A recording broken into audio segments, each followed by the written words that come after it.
In a Veterans Affairs hospital in the northeast of America, night shifts used to be quiet, but not when Christine Gilbert was around.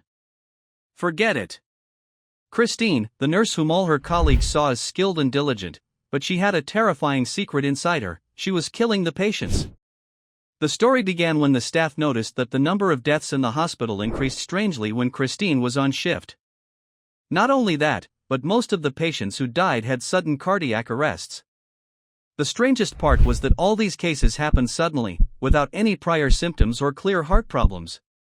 This sick mentality was using adrenaline in lethal doses. In normal circumstances, adrenaline increases heart rate, but if it exceeds the limit, the heart can stop completely. Christine was giving patients excessive doses and waiting for the moment when an emergency would occur, then she would save them in front of her colleagues to appear as a hero. But the truth is, she was killing them cold-bloodedly. The problem was that she did this with great intelligence. She always carefully selected her victims, choosing those whose conditions were fragile and whose deaths could appear natural. The doctors and nurses noticed that the cardiac arrest cases were unusual, and suspicions began to surround Christine, especially when security discovered that she was tampering with medication records and taking adrenaline without permission. Additionally, the patients she supervised had a higher rate of heart attacks compared to other patients, as if her presence in the room was a curse upon them. And the investigations began. The medical security team started reviewing all the cases in which Christine was involved, and they discovered that she was directly involved in the deaths of at least 4 patients. However, the real number could be much higher.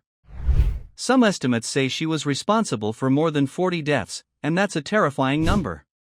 The issue didn't stop at the murder. Christine was a troubled person, suffering from severe narcissism and enjoying the drama she created in the hospital.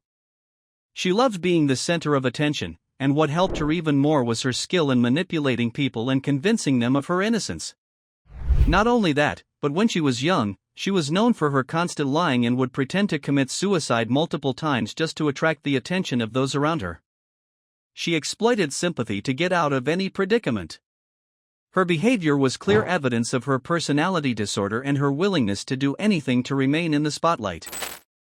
In 1998, the police arrested her and charged her with murder. Strong evidence was uncovered proving her involvement, including testimonies from her colleagues, medication records, and data analysis that revealed a strange pattern linked to her. In 2001, she was sentenced to life in prison without any chance of parole. What makes this case truly terrifying is that Christine wasn't just a killer. She reveled in controlling people's lives and used her profession as a cover to commit her crimes. This story reminds us that not everyone in a white coat is an angel of mercy. Sometimes, they might be the angel of death themselves. And that was the story of one of the deadliest killers in American history. Don't forget to wait for us so we can bring you all the latest from the terrifying behind the scenes. Fire.